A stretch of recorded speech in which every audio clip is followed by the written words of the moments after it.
Oke, selamat pagi teman-teman. Eh, Pertemuan perdana kita, pertemuan pertama di mata kuliah ini, pengantar komputasi awan atau cloud computing ya, kalau kita kenal selama ini ya. Jadi cloud computing ini bukan suatu hal yang baru ya, khususnya bagi teman-teman ya, karena memang mungkin Anda tiap hari sudah bersentuhan langsung nih dengan cloud computing. Walaupun mungkin kadang nggak sadar juga gitu. Bisa jadi Anda sudah lama in touch bareng gitu, tapi Anda nggak sadar service apa yang pernah Anda gunakan gitu ya. Nah ini komputasi awan ini kita akan bicara tentang seputar cloud computing di 1 semester ke depan. Komponen penilaian saya seperti ini, teman-teman. Jadi ada kehadiran ini biasanya kalau kuliah saya itu rekamannya saya selalu upload di YouTube, teman-teman. Nanti di setiap perkuliahan saya sampaikan materi, nanti bisa di pertengahan, di awal atau di akhir, nanti saya berikan pertanyaan. Nanti teman-teman untuk mengganti absennya anda tinggal menjawab pertanyaan tersebut di link komentar di YouTube. Link YouTube-nya akan Anda dapat dari mana? Nanti Anda tinggal akses di e-learning. Di sana saya akan upload link YouTube-nya. Kemudian Anda bisa nonton langsung. Kemudian bisa juga Anda memberikan komentar juga nanti sebagai pengganti kehadiran. Kemudian ada 10% nilai itu adalah kuis ya teman-teman ya. Kemudian 20% tugas. Jadi setiap pertemuan pasti ada tugas dan kuis. Jadi teman-teman jangan sampai lewatin ya. Jadi kenapa? Karena nilai UTS dan UAS itu hanya 30 dan 30%. Kalau teman-teman berhasil UTS 100 gitu ya, kemudian UAS 100, maka baru dapat nilai 60. 60 itu 60 itu di sini nih, C nilainya. Kalau kehadiran teman-teman 100%, 70 ya. 70 itu di B, teman-teman. Artinya apa? Artinya kalau misalkan Anda mau dapat nilai B+, amin atau plus, maka kuis dan tugasnya dimaksimalkan juga gitu ya. Dan jarang di kuliah saya bisa dapat nilai 100 di UTS dan UAS-nya. Bisa jadi cuma 70, 80 gitu ya. Paling maksimal bisa jadi 90.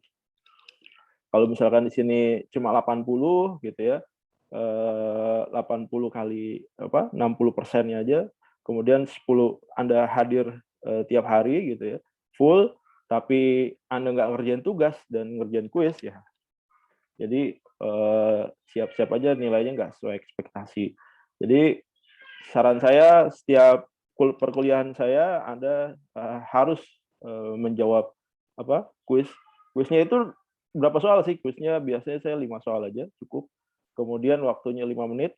Durasi pengerjaannya, durasi yang Anda bisa pilih dalam pengerjaannya, Anda bisa pilih 1 minggu ke depan ya teman-teman. Jadi saya buka kuis itu di pertemuan itu, misalkan di pertemuan pertama ini saya akan buka sampai 1 minggu ke depan sebelum waktu perkuliahan di minggu ke depan dimulai. Jadi Anda bisa mengerjakan di durasi itu. Gimana kalau misalkan Anda ketinggalan? Misalkan nih Anda pertemuan pertama nggak datang gitu ya, atau pertemuan pertama datang tapi Anda nggak ngerjain kuis. Kemudian di pertemuan kedua kan udah di close, pertemuan kedua Anda minta kuis ulang di pertemuan pertama. Mohon maaf teman-teman, saya cuma buka 1 minggu itu. Jadi kalau Anda datang ataupun nggak datang, Anda hadir ataupun nggak hadir, kemudian Anda nggak mengakses kuis di minggu tersebut, maka nilai kuis di week tersebut Anda hilang, kosong gitu ya. Jadi jangan terlalu banyak kuisnya bolong. Kalau kuisnya bolong terlalu banyak, nanti di average nilainya dari 1 semester, dari 14 kuis misalkan, maka nilai Anda bisa jadi akan lebih rendah lagi. Itu saran saya seperti itu. Kemudian tugasnya juga dikerjakan. Tiap minggu pasti ada tugas dari saya, nanti Anda diminta mengerjakan sesuatu gitu ya di tugas tersebut, dan durasinya bisa biasanya 1 minggu juga. Jadi 1 minggu itu Anda ngerjain tugas dan kuis. Sampai sini ada pertanyaan nggak, teman-teman?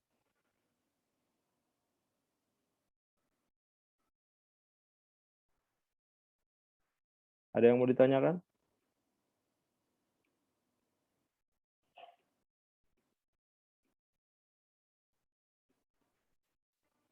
Nggak ada? Oke. Kalau nggak ada, ini nilai yang saya gunakan. Ini nilai ini digunakan juga. Kebetulan nih RPS-nya RPS SPE ya, Sistem Pemerintahan Elektronik. Nilainya juga sama, karena ini nilai yang digunakan sama Inaba, teman-teman. Jadi kalau dulu kita nilainya di STIMIK A, B, C, D, atau E. Tapi kalau di penilaian baru ini, gitu ya, range-nya ada A min, gitu, ada B min, ada C plus, ada B plus. Keuntungannya apa? Keuntungannya kalau teman-teman dapat nilainya 62 sampai 64 gitu ya, Anda nggak dinilai C doang ya, tapi C plus. Atau Anda dapat 65 sampai 67,99, Anda nggak dinilai C mungkin. Anda nilainya B min gitu. Atau Anda dapat 74 sampai 76,99, maka Anda dapat nilai B plus. Begitu juga begitu Anda masuk ke 77 sampai 79, Anda dapat nilai A min. Jadi lumayan memperbaiki lah tampilan di indeks kumulatif Anda gitu ya.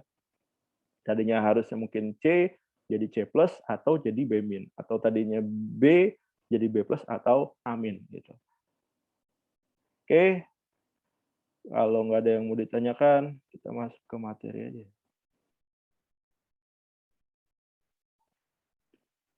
Oke, ini pengantar komputasi awan. Saya mengambil materi ini dari beberapa sumber gitu ya.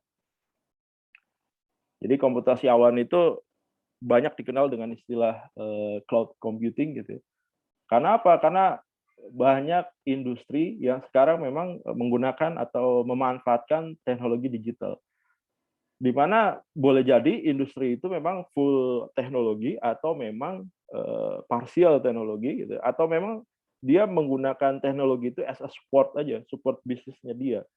Kalau misalkan semua perusahaan yang menggunakan teknologi tersebut harus invest server gitu ya, harus invest software untuk pribadi organisasinya dia gitu ya, yang digunakan secara eksklusif gitu, mungkin itu akan costly ya, akan menghabiskan banyak banyak dana juga. Seperti diketahui di persaingan di era digital ini sangat tinggi. Jadi banyak perusahaan-perusahaan yang memang nggak kuat mengikuti rapidnya teknologi. Contohnya apa? Contohnya kayak nggak usah perusahaan lah, kayak kita aja ya. Anda, saya gitu ya. Dulu waktu eranya saya gitu, waktu beberapa tahun yang lalu ya, 5 atau 10 tahun yang lalu gitu. Eh, teknologi itu kita beli device itu menyesuaikan tuh software-nya gitu ya. Atau software-nya itu menyesuaikan device yang ada di yang kita miliki gitu ya. Misalkan device yang kita miliki kapasitasnya cuma 1 GB gitu ya. Maka software itu berusaha kompatibel terhadap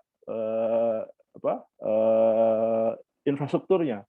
Tapi sekarang udah beda, gitu. Kita dipaksa untuk mengikuti infrastruktur. Jadi percaya atau enggak gitu ya, coba aja nanti Anda review gitu penggunaan handphone Anda, maka secara nggak langsung Anda sebenarnya dipaksa untuk mengganti handphone Anda setiap berapa? Setiap 5 tahun sekali. Karena apa? Karena boleh jadi misalkan Anda beli handphone hari ini, misalkan di tahun 2021, 2026 itu udah nggak kompatibel lagi. Eh, Storage-nya udah terlalu kecil misalkan. Karena apa? Karena penggunaan datanya yang lumayan besar, kemudian aplikasinya yang semakin banyak gitu ya. Atau contoh kayak WhatsApp kemarin ya, WhatsApp merilis bahwa software-nya dia nggak bisa diakses di tipe-tipe handphone tertentu, khususnya handphone-handphone yang lama. Jadi apa? Jadi otomatis orang yang mau menggunakan WhatsApp, otomatis dia harus mengupgrade handphone-nya dia. Orang yang mau menggunakan perangkat tertentu, misalkan orang yang mau menggunakan aplikasi tertentu, dia harus mengupgrade handphone-nya dia. Kalau misalkan itu terjadi, maka mau nggak mau kita ngikutin. Tapi kalau di dunia bisnis gimana gitu ya? Kalau kita pribadi juga berat juga ya, 3 tahun atau 5 tahun sekali kita harus ganti handphone. Kalau kita pakai handphone yang apa, yang 10 juta atau 12 juta ya sekali beli, bisa jadi dengan gaji kita yang sekarang, wah, apa, kita kerja itu hanya untuk beli handphone aja tuh, sisanya untuk biaya hidup gitu ya.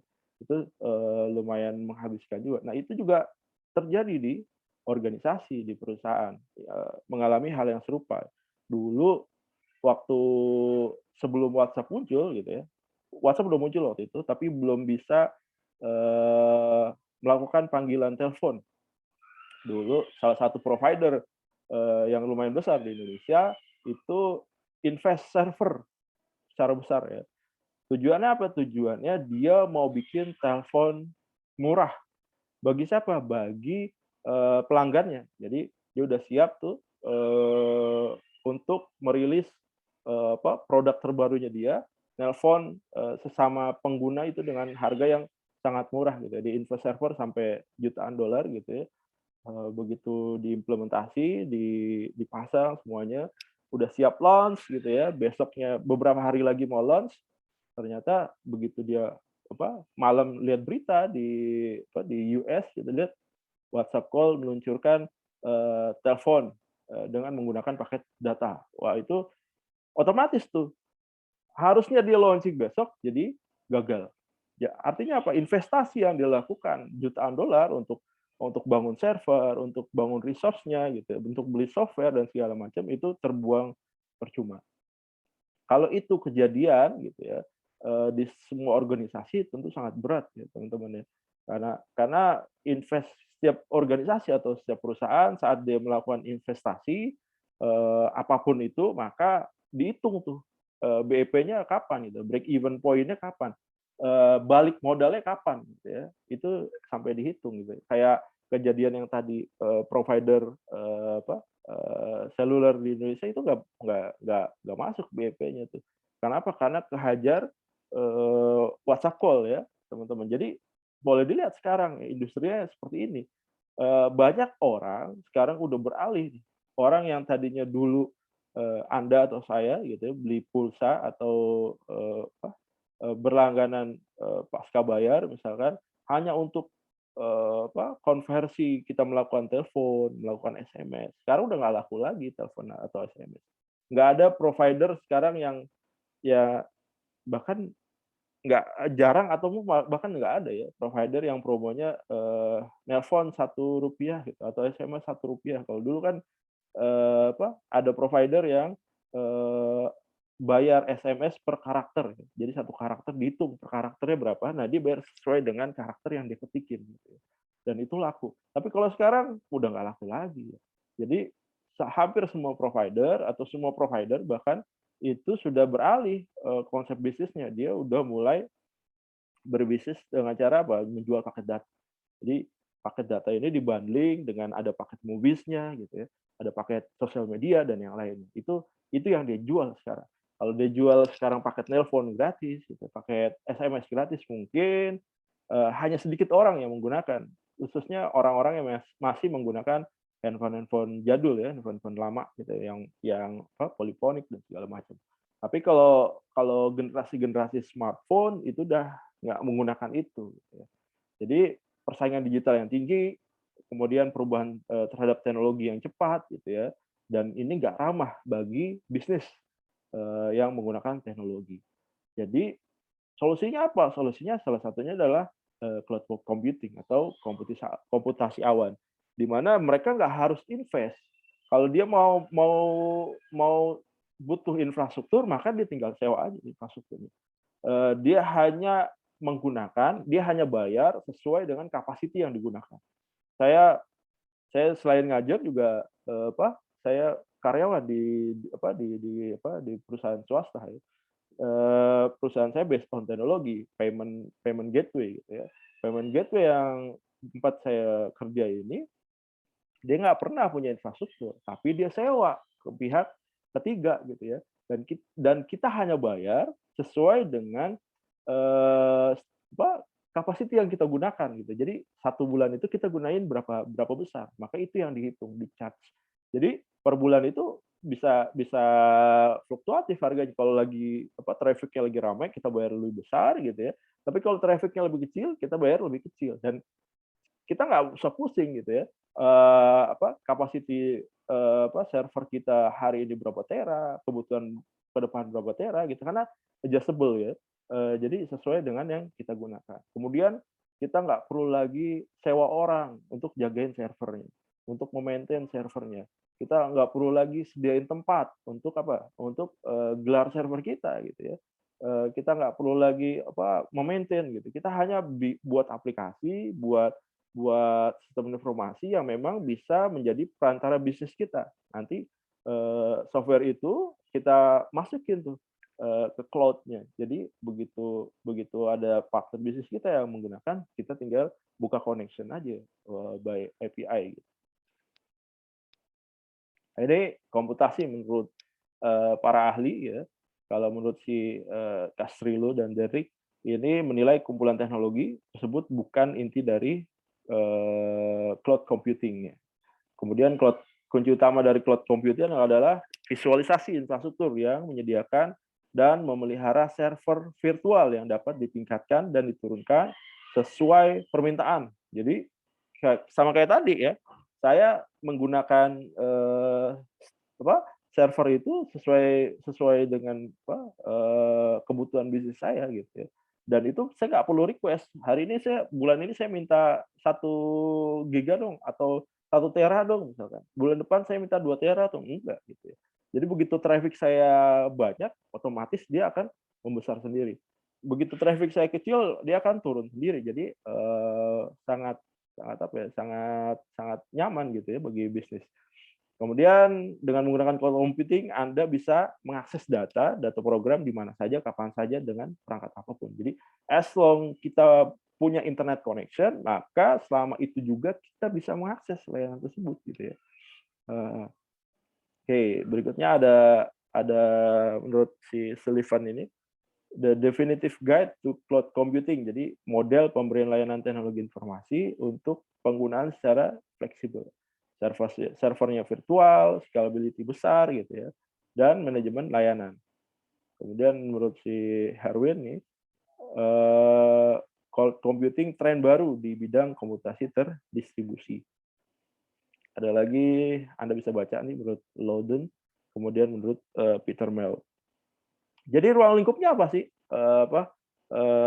Cloud computing, ruang lingkupnya bukan cuma software, bukan cuma hardware, tapi juga mencakup aplikasi. Nanti kita bicara tentang IaaS, SaaS, PaaS gitu ya. Kemudian layanan ini bisa menyesuaikan sesuai dengan kebutuhan. Jadi kebutuhan kita hari itu 2 tera, ya dia akan naik sesuai dengan kebutuhan kita. Nanti dia dihitung per penggunaan yang kita pakai gitu ya. Kemudian besarnya biaya bisa disesuaikan dengan resource, tadi sudah saya bahas ya, dan waktu yang digunakan oleh para penggunanya. Misalkan bulan ini saya mau pakai nih, bulan depan saya stop dulu deh, saya nggak pakai deh sama sekali, saya nggak gunain, boleh jadi abodemennya biaya yang saya keluarkan lebih kecil lagi gitu ya, ketimbang waktu saat saya menggunakan di high traffic-nya gitu. Kemudian layanan ini bisa diakses di mana aja dan kapan aja. Jadi kita bisa menggunakan di multi device gitu ya, kita bisa pakai laptop, kita bisa pakai handphone gitu ya, smartphone atau yang lain, sepanjang kita memiliki internet connection. Ya.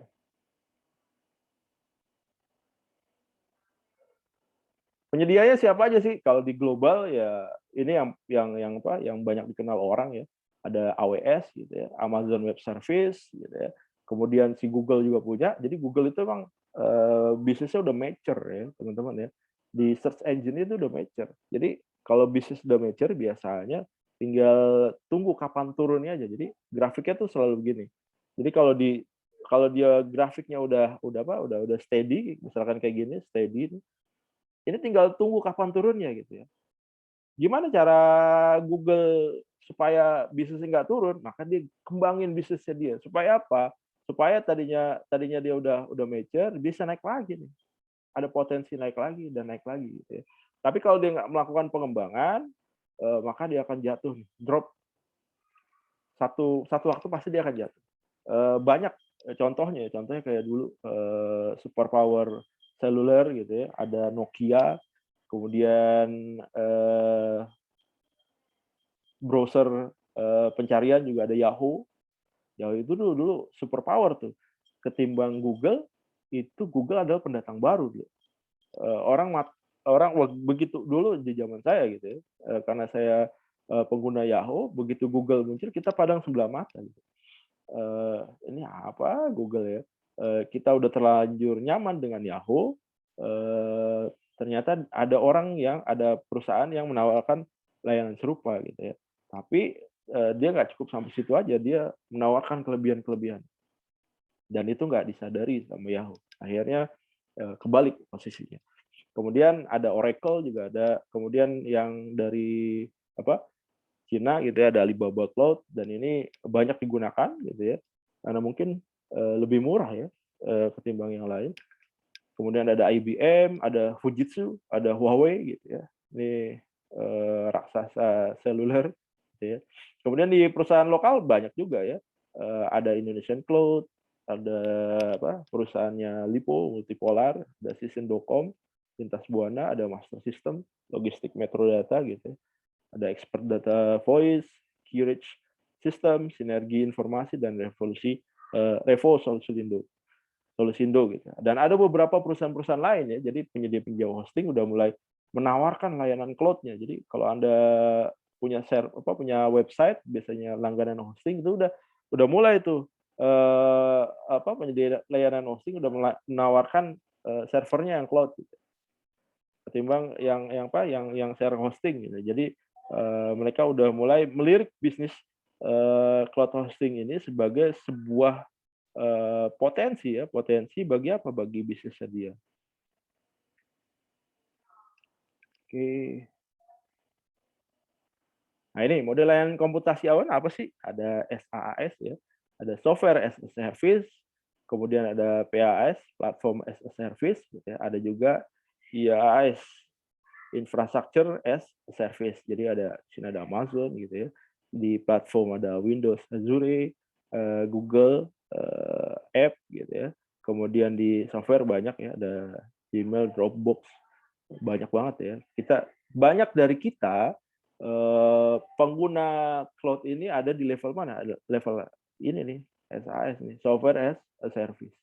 Jadi kita nggak pernah melakukan instalasi di perangkat kita, tapi kita bisa menggunakannya gitu ya. Nah ini kalau value dari visibility of user gitu ya, SaaS banyak dipakai oleh end user. Kita nih end user. Kalau platform as a service itu digunakan sama siapa? Developers. Kalau Anda next-nya menjadi developers, mungkin banyak berinteraksi dengan platform as a service. Atau kalau Anda sebagai network engineer, network architect gitu ya, Anda akan bersentuhan dengan infrastructure. Jadi Anda sewa infrastrukturnya as a service gitu ya, maka Anda manfaatkan itu. Misalkan nanti begitu Anda lulus STIMIK, Anda mau buka bisnis hosting gitu ya, maka Anda bisa nyewa tuh. Nyewa apa? Nyewa cloud. Di mana? Di beberapa perusahaan ini ya, bisa jadi di global atau di lokal. Anda sewa infrastruktur di sana. Ada sewa di sana, kemudian Anda bikin paket-paket kecilnya. Buat apa? Buat end users ya. Nah, ini software as a service atau SaaS. Jadi dia menawarkan layanan software yang variatif ya, produk aplikasi atau software runningnya di cloud dan pengguna bisa mengakses melalui perangkat apa aja tanpa harus install pada perangkat tersebut. Biasanya user cuma dikasih username dan password gitu ya. As long you have username and password gitu ya, maka Anda bisa menggunakan aplikasi. Maka Anda bisa menggunakan software tersebut. Contohnya apa? Contohnya nih kayak Office 365 gitu ya. Anda bisa bayar bulanan sesuai dengan kebutuhan Anda gitu ya. Anda bisa langganan tahunan juga bisa. Ada Google Apps, ada Salesforce, ada Citrix Go Meeting, ada Zoom ya. Kemudian ada Cisco WebEx sampai aplikasi penunjang enterprise atau perusahaan seperti email hosting ya. Kalau di lokal tuh ada apa? Ada marketing, kemudian di luar ada banyak ya, email hosting. Kemudian ada supply chain management, ada enterprise resource planning, ERP ya. Banyak perusahaan-perusahaan yang menggunakan software as a service. Ada juga yang kedua di layer keduanya, layer paling atas, layer keduanya platform as a service. Platform as a service ini tingkatan selanjutnya dari cloud, di mana dia nggak melakukan abstraksi teknis, tapi juga layanan aplikasi infrastruktur esensial. Contohnya apa? Seperti kompetensi, konektivitas, kontrol akses, dan sebagainya.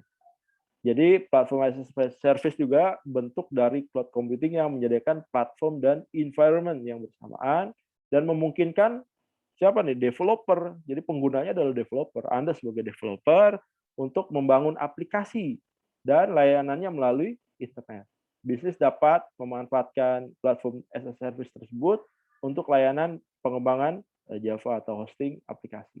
Jadi penyedia platform as a service itu ada Amazon Web Service atau AWS, Elastic Beanstalk, kemudian Google App, dan yang lainnya. Ada juga infrastructure as a service. Jadi ini sebenarnya solusi teman-teman ya. Kalau di Indonesia tuh hektik, khususnya di pemerintahan gitu ya. Banyak pemerintah gitu ya, banyak di skala kecil ataupun skala besar dia punya infrastruktur yang masing-masing gitu. Saya pernah melakukan visitasi ya di beberapa pemerintahan daerah gitu ya. Bahkan di satu dinas, bisa jadi satu dinas gitu ya, dibagi beberapa unit gitu ya. Di setiap unitnya punya infrastruktur sendiri-sendiri. Dan antara infrastruktur yang satu dengan infrastruktur yang lainnya nggak saling berkomunikasi, nggak saling berintegrasi. Kalau dilihat rugi nggak ya rugi gitu ya. Boleh jadi kan di situ ada pertukaran data, nanti ada pertukaran informasi gitu ya. Kemudian kerugian lainnya apa? Kerugian lainnya bisa jadi over capacity. Jadi misalkan dia nyewanya 1 tera, dia sediainnya 1 tera gitu ya, servernya dia, tapi yang dipakai nggak sampai 1 tera ya teman-teman ya. Yang dipakai mungkin cuma 100 mega gitu ya storage-nya. Sayang. Harusnya misalkan satu dinas cuma butuh 1 tera gitu, maka yang terjadi apa? Yang terjadi setiap unitnya punya 1 tera. Kalau di satu dinas itu ada 10 unit, maka dia membuang budget itu sebanyak berapa? 10 tera. Padahal kebutuhannya dia cuma 1 tera di satu cycle ya. Gitu ya. Nah itu jadi pemborosan teman-teman. Jadi itu bayangin aja cuma di satu dinas ya. Kalau kita bicara lebih besar lagi di tingkat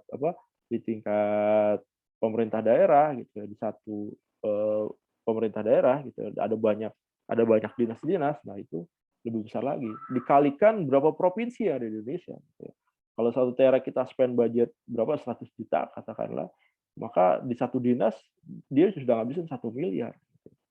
Kalau di satu Pemda itu ada 20 dinas, maka dia spend 20 miliar untuk investasi infrastruktur ya. 20 miliar satu Pemda dikalikan jumlah provinsi. Misalkan provinsi yang menerapkan ada 33 provinsi, maka 20 miliar kali 33 provinsi. Maka ada berapa? Ada 660 miliar gitu ya. Hampir 1 triliun ya teman-teman ya. Dan kita ngebuang itu secara percuma. Padahal resource yang kita butuhkan nggak sebesar itu gitu ya. Tapi sekarang udah mulai berubah lebih baik lagi. Jadi infrastruktur as a service, lapisan paling bawah dari layanan cloud computing, dia menyediakan abstrak dari sumber daya IT ya, sumber daya infrastruktur. Seperti penyimpanan, memori sebagai layanan, penyediaan layanan cloud, pengelolaan infrastruktur, provisi infrastruktur dari sistem operasi. Karena kalau kita punya infrastruktur tersendiri itu nggak mudah teman-teman ya. Itu nggak gampang karena harus ada orang yang memaintainnya, harus ada orang yang standby 24 jam, kemudian suhu udaranya juga harus diperhatikan, kelembapan udaranya di satu ruangan harus diperhatikan gitu ya. Kemudian kebutuhan listriknya juga harus diperhatikan, nggak bisa naik turun listriknya, harus stabil. Berarti harus apa? Harus ada UPS-nya, harus ada stabilizernya gitu ya. Kenapa? Kalau listriknya naik turun, ya servernya lama-lama jebol ya teman-teman ya. Listriknya nggak stabil, lama-lama jebol servernya. Kalau jebol apa? Datanya korup, hilang gitu ya. Dan itu costly, jadi sangat sangat riskan ya buat bisnis gitu. Buat bisnis di lembaga pemerintahan ataupun di organisasi swasta. Makanya tadi saya bilang perusahaan swasta yang memang dia memanfaatkan teknologi secara full atau memanfaatkan teknologi half teknologi atau dia menggunakan teknologi as a support aja boleh jadi nggak worth it juga untuk investasi infrastruktur gitu. Biarin aja, diserahkan saja infrastruktur itu kepada perusahaan penyedia infrastruktur gitu. Karena menguntungkan buat bisnis kita gitu dan juga menguntungkan buat pebisnis yang bergerak di infrastruktur gitu. Karena apa? Karena dia bisnisnya ada infrastruktur dan dia memaintain bukan cuma satu resource gitu. Dia memaintain bukan cuma satu customer tapi banyak customer. Nanti dari banyak customer itu dia dapat keuntungan lebihnya. Beberapa contoh infrastructure as a service seperti internal business network, cloud hosting gitu ya. Yang tadi saya bilang, penyedia layanan hosting udah bergerak ke cloud hosting ya, teman-teman. Saya pengguna Niaga Hoster gitu ya, udah dia tawarin gitu, begitu saya upgrade, begitu saya renewal berlangganan gitu, Pak pakai internet hosting aja Pak, pakai cloud hosting aja Pak, lebih murah dan juga lebih bagus performanya. Juga ada virtual data center. Penyediaannya siapa aja? Di luar ada AWS, Windows, macam-macam lah. Kalau di lokal ya itu Niaga Hoster ada, Dewa Web juga ada, banyak lah. Model penyebarannya kayak gimana sih? Model penyebarannya kayak gini. Menurut si Ford dan Escalante. Jadi ada yang private internal, ada yang public access, ada yang hybrid gitu ya. Ada yang mengkombinasi antara private dan public seperti itu. Ada juga yang nanti keduanya. Apa yang dimaksud dengan private cloud? Private cloud ini layanan komputasi yang disediakan untuk memenuhi kebutuhan internal perusahaan. Jadi khusus buat satu perusahaan itu. Layanan ini dapat dilakukan baik oleh penyedia layanan computing atau dilakukan sendiri oleh perusahaan. Jadi private cloud ini merupakan model dari cloud yang menggunakan lingkungan yang hanya bisa diakses oleh klien tertentu. Jadi jaringannya private. Ini banyak digunakan. Terutama apa? Terutama di era-era pandemi ini, teman-teman. Jadi ada perusahaan-perusahaan teknologi, based on teknologi, dia sudah merumahkan karyawan. Bukan artinya memecat ya, tapi 100%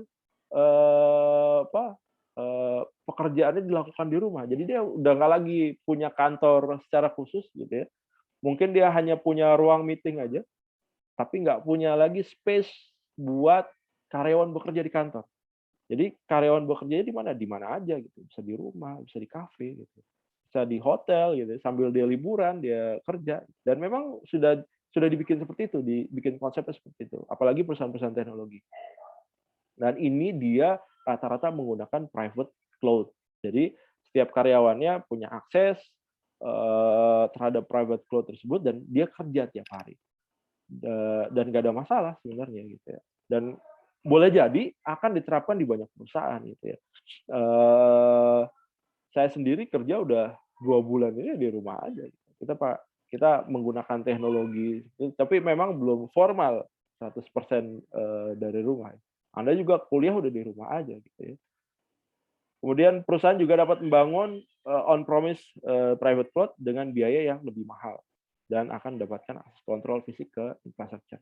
Contohnya gimana nih? Kayak gini. Jadi ada organisasi dia sewa private cloud, organisasi 2 dia sewa private cloud sendiri gitu ya. Dan antara organisasi 1 dengan organisasi 2 nggak saling nyampur gitu ya. Dia punya private masing-masing.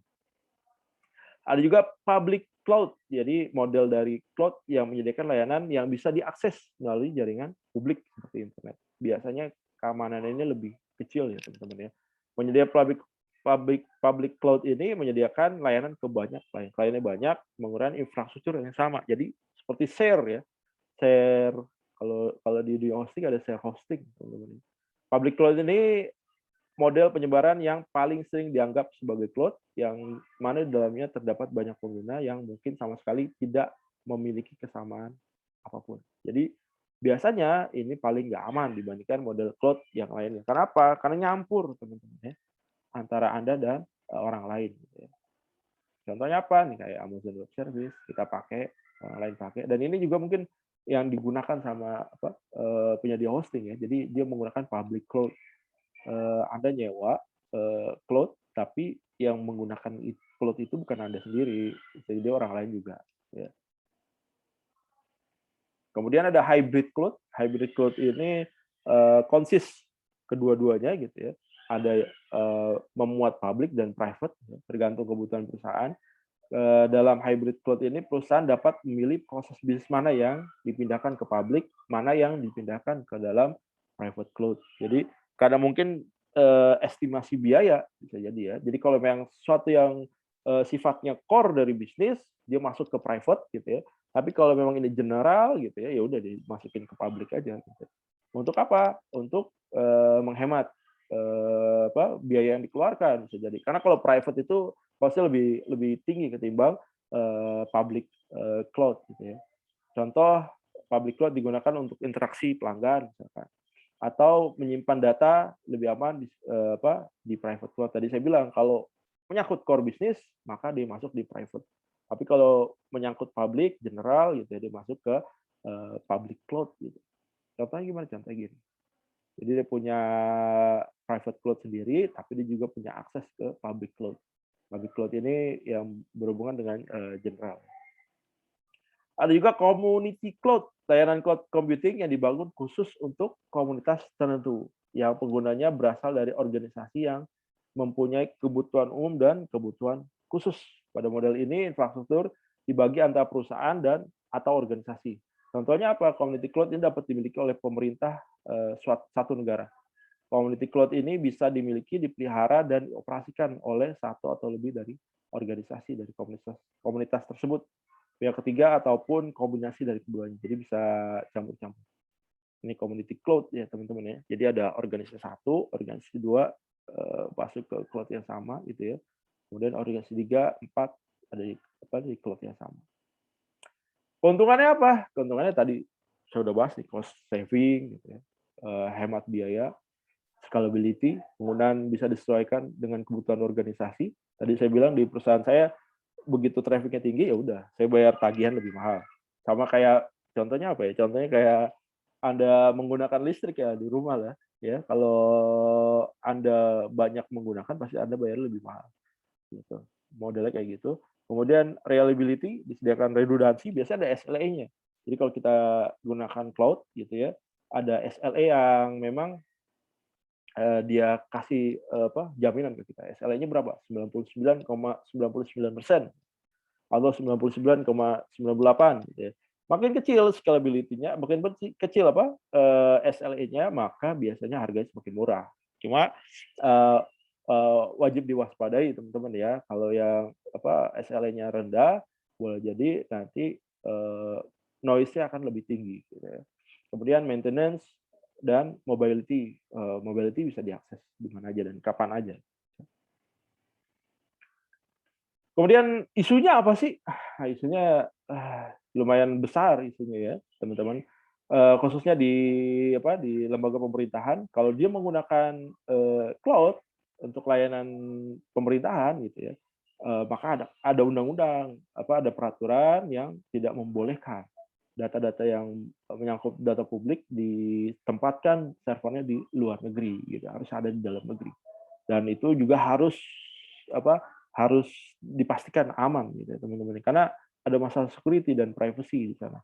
Karena kalau Anda masuk ke public cloud, kemudian Anda tempatkan data-data private Anda di sana, maka ada potensi kebocoran data. Itu yang harus diwaspadai, ada lack of standards, ada server quality, tadi saya bilang ini berkaitan dengan SLA biasanya. Kalau server quality-nya performanya kurang bagus, boleh jadi nanti layanan Anda, diaksesnya lebih lama ya, lemot gitu ya. Biasanya seperti itu. Kemudian yang keempat ada internet connection gitu ya, teman-teman ya. Jadi kayak kemarin ada masalah, connection internet di bawah laut, yang menyangkut perusahaan Telkom gitu ya, Telkom dan turunannya. Nah itu, akan jadi isu tertentu ya. Kalau Anda pakai internet connection tersebut, begitu dia down, ya udah Anda nggak bisa pakai. Itu kelemahannya. Atau Anda traveling keluar kota dan di tempat tersebut memang sinyalnya kurang baik, ya udah, Anda akan ada resistance untuk menggunakan tersebut. Tapi selama connection internetnya nggak ada masalah gitu ya, fine-fine aja, maka Anda akan, mudah. Sama aja kayak Anda menggunakan Zoom ya sekarang gitu ya. Kalau connection internet Anda bagus, ya nggak ada masalah, Anda bisa dengerin voice dan video saya, tanpa ada gangguan. Tapi kalau misalkan internet connection Anda kurang baik, maka itu akan jadi permasalahan baru bagi Anda, gitu. Oke, sampai sini ada pertanyaan teman-teman?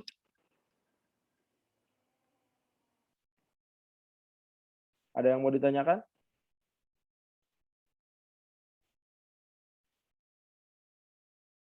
Ada yang mau ditanyakan? Oke, pertanyaan untuk week 1 ini, eee, jelaskan menurut, bahasa Anda sendiri ya, eee, apa yang dimaksud dengan, cloud computing. Jadi Anda, tinggal nanti jawab pertanyaan saya ini di kolom komentar di YouTube, nanti link-nya akan saya publish setelah rekaman ini jadi. Masuk ke YouTube, nanti Anda tinggal akses di e-learning, Anda bisa mengakses di sana, kemudian Anda bisa menjawab pertanyaannya. Kemudian untuk soal kuis, dan tugas, insya Allah hari ini akan saya posting, sambil menunggu nanti, finalisasinya, seperti itu. Kalau nggak ada yang mau ditanyakan, saya rasa cukup kuliah untuk hari ini. Terima kasih, selamat pagi, salam sehat. Assalamualaikum warahmatullahi wabarakatuh.